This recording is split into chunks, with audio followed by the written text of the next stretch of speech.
เพราะฉะนั้นในธรรมพระสงฆ์อยู่เรื่องในธรรมพี่น้องทุกคนในวันพระคือวันเอาใจมาฝึกมาอดทนปวดขาสร้างมันแต่สันติว่าขันติบารมีปวดขาคือปวดแต่ความขันติบารมีความอดทนก็นอกสิผ่านด่านทดสอบจิตไปได้ต้องอดทนทุกอย่างปวดขาการนั่งนั่งมันให้จิตเป็นกุศล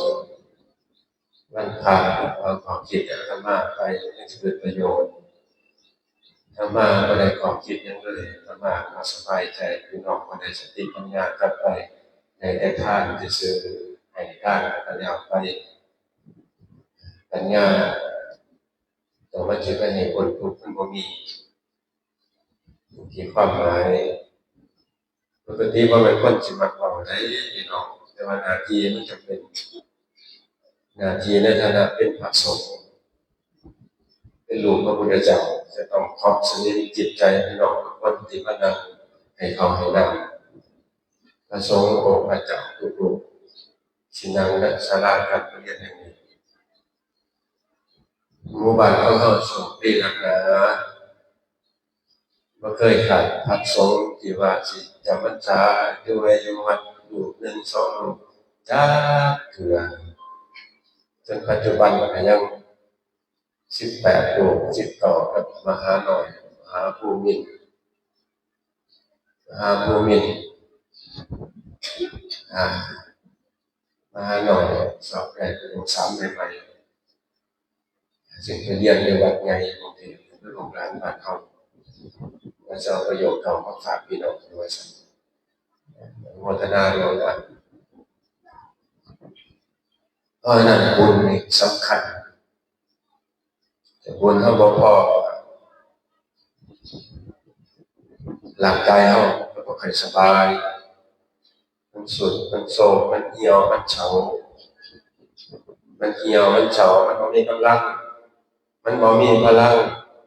ใจพอมันบ่มีพลังเพราะว่าถ้าโยมเพราะว่าจะอาตมารักษาจิตเจ้าของตลอดไงแต่จิตเฮามันตกเขาก็หัวมันตกต้องรีบเอามันขึ้นมาเอากุศลสวดมนต์รักษาจิตใจเฮาอยู่ตลอดยังมันเข้ามาเฮาโหก็พอดีเข้ามาเฮาจะไปรับมันมาจะเอามันมาคิดให้มันนานเกินไปอันนั้นเขาเรียกว่าเฮาบ่ฉลาดในการบริหารใจเฮาอย่าเอามันเข้ามาเอาแต่สิ่งดีๆเข้ามายังมีที่นี่พี่น้องมานั่งบางคนก็มาวัดพระกันนะโมทนากันนะบางคนก็มาเดือนละพระยังใครก็บ่มาบางคนก็บ่มา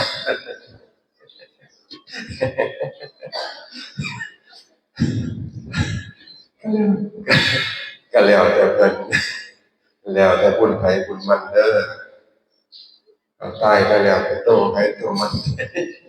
โตไปโตมันไผเวลาเจ็บได้บุญมาไปวัดบ่ได้ไปวัดบ่ได้กูอยากจะไปวัด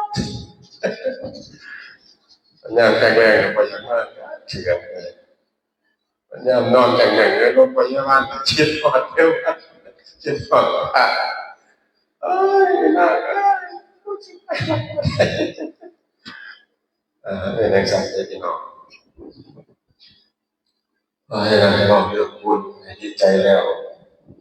จะบอกเรื่องบุญ2บุญที่จะเกิดขึ้นเร็วๆนี่ล่ะ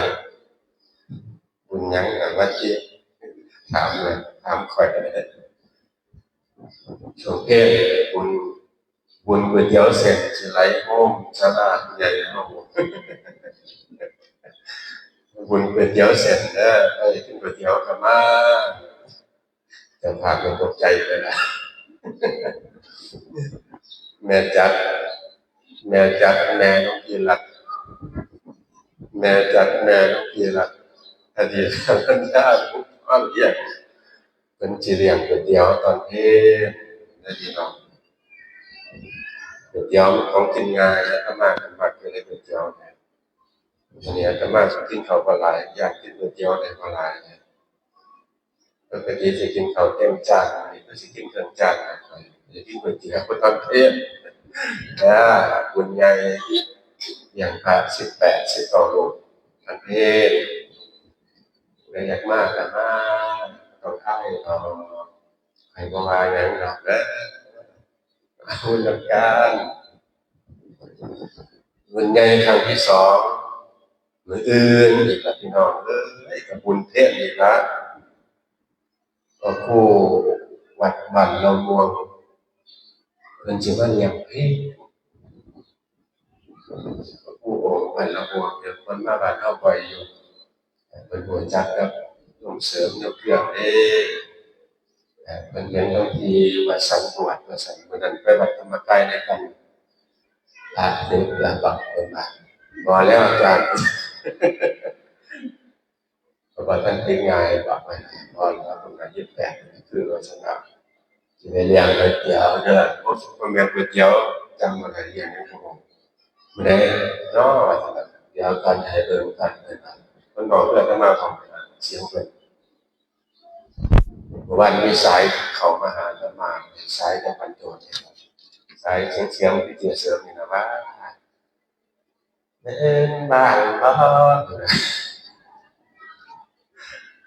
ตอนไหนตอนที่ผู้สิงห์เรียนเป็นว่างตอนเที่ยงนี่นะพี่น้องมากินแซ่บด้วยกันนะเลยก็ตอนเที่ยงนะนี่นะบุญใหญ่2 บุญวันนั้นเฮาอยากกินบุญวันนี้พี่น้องมาเอาบุญพร้อมเพรียงเรียงงานมาเอาบุญมาเลี้ยงพระมาเฮ็ดใจให้สบาย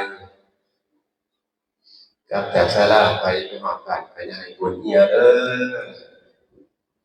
ท่านบุญเฮียเป็นจังได๋เป็นหอดบ้านเป็นหยังสุขภพแพ้กันนะบุญเฮียได้อยู่ประตูไปนั่นแหละอดเอาแต่บุญเฮียรักษาโดนมานั่งในศาลาสบายใจจังซี่กลับไปมันสบายใจนึงเชียร์หัวเรากระแทกกระสือเราที่2ก็กระสือที่3ก็วัดบ่ได้นะครับใช่เลยแล้วพี่น้องคนเอาได้ขออนุโมทนาบุญพี่น้องทุกคนยิ้มในบุญอาตมาก็ยิ้มในบุญในกันบ่ยิ้มในบุญก็ได้บอกพี่น้องยิ้มปานนี้เลยก็สิมาบอกให้กันไปบ่ยิ้มในบุญอาตมาและพี่น้องได้ยิ้มในบุญว่าจะบุญมันเป็นจังซี่บางคนอาจจะคิดบ่ถึงว่าบุญมันเป็นจังได๋เฮาก็เฮ็ดบ่ถึงเคยเป็นอารมณ์จังได๋ก็ยังเป็นคือเก่าบ่พัฒนาจ้าคือความสุขมันสิมาจะใส่เท่าไหร่ขออนุโมทนาพี่น้องทุกผู้ทุกคนได้กุศลจิตดีงามเข้าไปสู่จิตใจเฮาทุกคนมีความสุขในครอบในครัวเงินมองบ่ได้ก็สร้างมันก่อนเอาเงินเข้ามาดีกว่าฟังมันบ่ได้ก็สร้างมันเอาหน้าที่ดีกว่าของบ่ดีเป็นราคางามได้เงินเป็นแสนผู้ทุกคนยะถาวะริวหาปุราภริปุเรนติสาคารังเอวะเมวะอิ